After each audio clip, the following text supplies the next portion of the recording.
welcome to the series of diseases. My name is Dr. Adil Abbasi, and today we'll be looking at stroke and its treatment, symptoms, management, etc., diagnosis.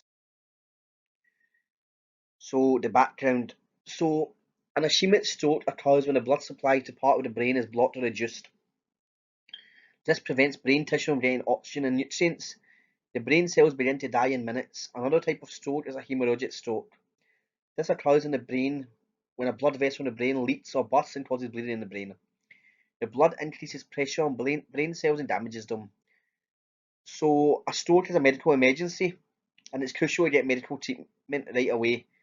Getting medical emergency treatment can help reduce brain damage and other stroke complications. Good news is that less people now die in it than before, and there are effective treatments which can help disability from stroke. So the symptoms of stroke include trouble speaking and understanding what others are saying, and a person who has a stroke or maybe having one is either confused, slurring words, or not able to understand speech. Can also have numbness, weakness, or paralysis in the face, arm, or leg. This often affects just one side of the body. The person can try to raise both arms over the head in this case. If one arm begins to fall, it can be a sign of a stroke. Also, one side of the mouth may drop when trying to smile. There's also problems in seeing in one or both eyes. The person can suddenly have blurred or blackened vision in one or both eyes, or the person may see double. A headache can also occur, and this is a sudden severe headache which can be a symptom of a stroke. Vomiting, dizziness, and a change in consciousness can also occur with a headache. You can also have trouble walking. Someone having a stroke can stumble or lose balance or coordination.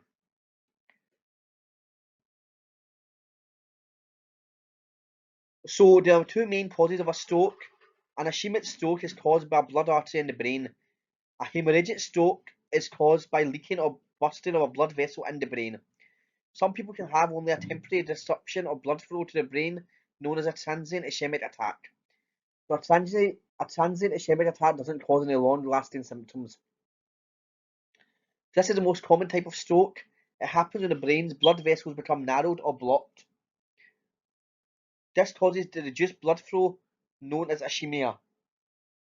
Blocked or narrowed blood vessels can be caused by fatty deposits that build up in the blood vessels, or they can be caused by blood clots or other debris that travel through the bloodstream, most often from the heart.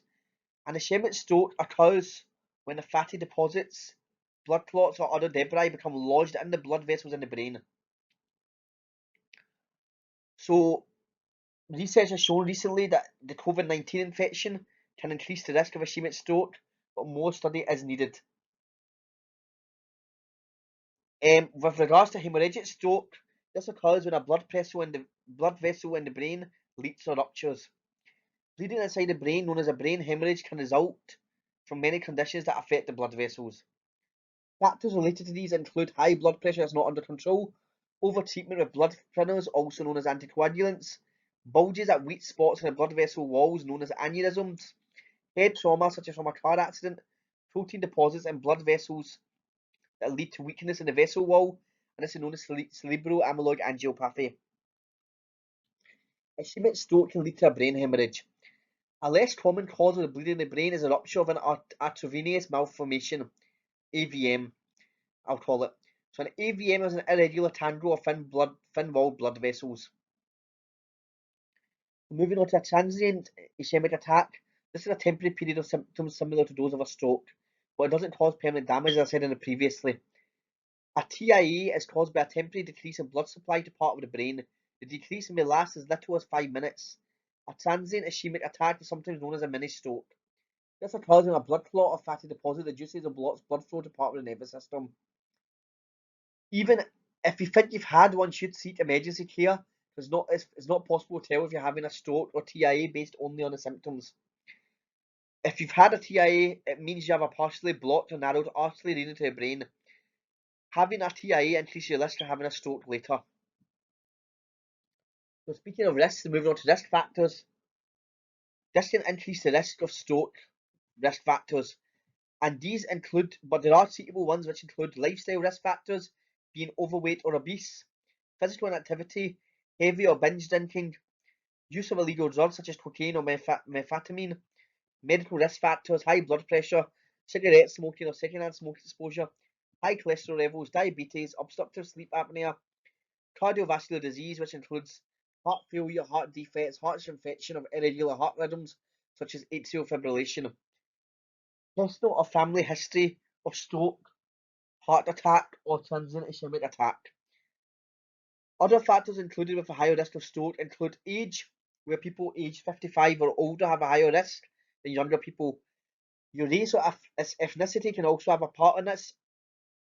So African American and minorities have a higher risk of this. Men usually have a higher risk of stroke than women. Women are usually older when they have strokes and are more likely to die than men regarding this. And hormones, taking birth control pills or hormone therapies that include estrogen can also increase the risk. So moving on to complications, a stroke can sometimes cause temporary or permanent disabilities. Complications depend on how long the brain lacks blood flow and which part is affected. Complications can include loss of muscle movement, known as paralysis. So you can become paralyzed on one side of the body, or you may lose control of certain muscles, such as those on one side of the face and arm. You can have trouble talking or swallowing, so a stroke might affect the muscles in the mouth and throat. This can make it hard to talk clearly, swallow, or eat. You may also have trouble with language, including speaking, understanding speech, reading, and writing.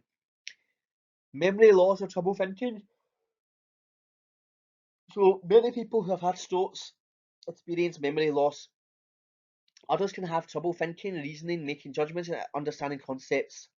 Emotional symptoms can also happen. People who had strokes can have trouble controlling their emotions, or they may develop depression. Pain can also happen in other parts of the body affected by a stroke.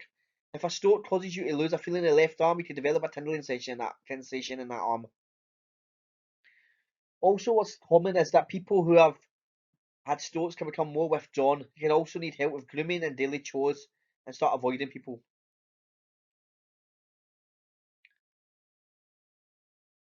So moving on to prevention. So a stroke can sometimes cause temporary or permanent disabilities. Complications depend on how long the brain lacks blood flow and which part is effective. These include loss of muscle movement, trouble talking or swallowing, memory loss or thinking, emotional symptoms, pain, changes in behaviour, and self-care.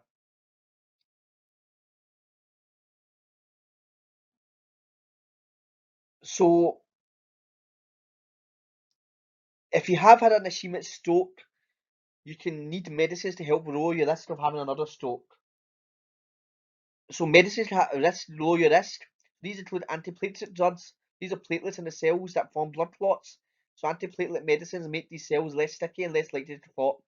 Most commonly used antiplatelet medicine is aspirin.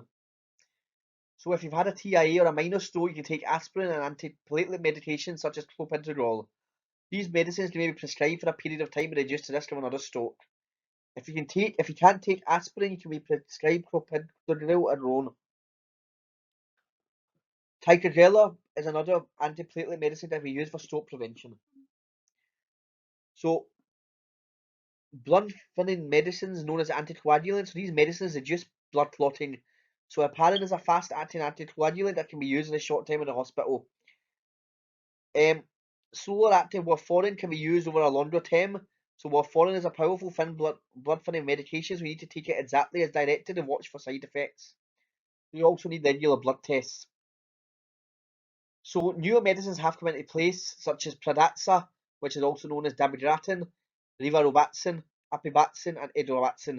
These work faster than warfarin and usually don't require blood tests or monitoring by a doctor. These medicines are also associated with a lower risk of bleeding complication compared to warfarin. So for your diagnosis, you will have a physical exam, checking your heart and your blood pressure. A neurological exam looks at how a potential stroke is affecting your nervous system. Blood tests to see whether your sugar is too high or low and how fast your blood clots. You can also see if you tested for an infection. A CT scan, which uses a series of X-rays to create a detailed image of your brain. This can show bleeding in the brain, an ischemic stroke, a tumour, or other conditions. This involves having dye injected into your bloodstream to view the blood vessels in the neck and brain in greater detail. This type of test is called a computerized chromatography angiography. You have MRIs, which uses powerful radio waves and a magnetic field to create a detailed view of the brain. This is to detect brain tissue damaged by ischemic stroke and brain hemorrhages. Sometimes a dye is injected into a blood vessel to view the arteries and veins and highlight blood flow. This is known as magnetic resonance angiography or magnetic resonance venography. You have carotid ultrasound, so sound waves create detailed images of the inside of the carotid arteries in the neck. So this can show build-up of fatty deposits called plaques and blood flow in the carotid arteries. You have cerebral angiogram. This test is less common, but provides a detailed view of the arteries in the brain and neck. This involves a thin, flexible tube called a catheter being inserted through a small incision, usually in the groin. The tube is guided through the major arteries into the carotid or vertebral artery and neck. Then a dye is injected into the blood vessels to make the arteries visible under X-ray imaging. And finally, you can have an echocardiogram, which uses sound waves to create detailed images of the heart. An echocardiogram can find a source of clots that may have travelled to the brain and caused a stroke. So emergency treatment depends on whether having an ischemic or hemorrhagic stroke. So during an ischemic stroke, blood vessels in the brain are blocked or narrowed. During a hemorrhagic stroke, there's bleeding in the brain. To treat an ischemic stroke, blood must flow quickly to be restored to the brain. This can be done with emergency IV medicine. The IV medicine can break a clot has to be given within 4.5 hours from when symptoms began. The sooner the medicine is given, the better. The quicker treatment improves your chances of survival and reduces complications. So an IV injection, recombinant tissue plasma oxygen activator, is a gold standard treatment for ischemic stroke. The two types are alteplase and tenecteplase. So an injection of TPA is usually given through a vein in the arm within the first 3 hours. Sometimes TPA can be given up to 4.5 hours after stroke symptoms started. The medicine restores blood flow by dissolving the blood clot causing a stroke. By quickly removing the cause of the stroke, it can help people recover more fully from a stroke.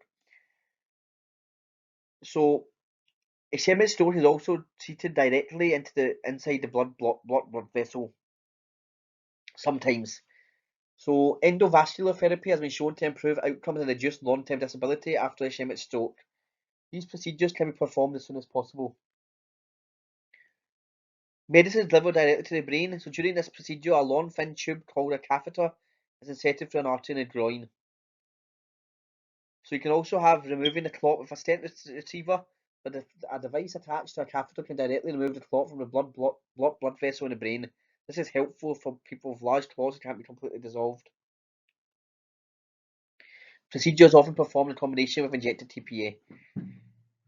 So perfusion imaging tests are also done with CT or MRI, which determine if someone may benefit from endovascular therapy. So you can also have arteries opened up that are narrowed by plates. This type of procedure is done to lower your risk of having another stroke or ischemic attack. Other options include carotid endarterectomy. So this is where the blood vessels are on the side, each side of the net supply the brain with blood. The surgery removes the plaque blocking a carotid artery and may reduce the risk of ischemic stroke. It has risks so for people with heart disease and other medical conditions. You have angioplasty and stents. So an angioplasty, a surgeon threads a catheter to the carotid arteries from an artery in the groin. And a stent can be inserted to support the open artery.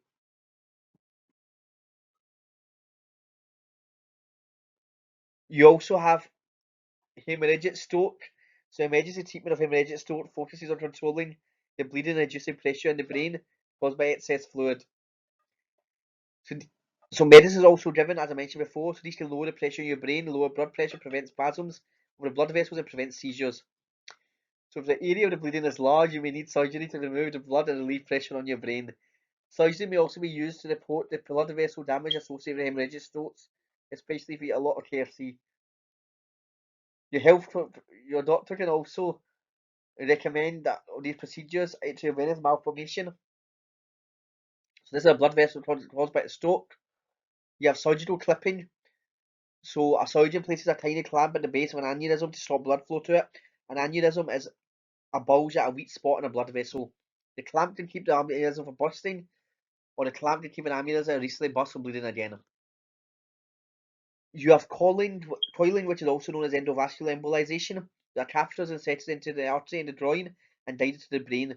So using the catheter, a surgeon places tiny coils into the aneurysm to fill it. This causes blood flow into the aneurysm, causing the blood to clot. And you also have stereotactic radiosurgery. And after emergency treatment, you're monitored for at least a day. So the impact on stroke depends on the areas of the brain involved and the amount of tissue damaged.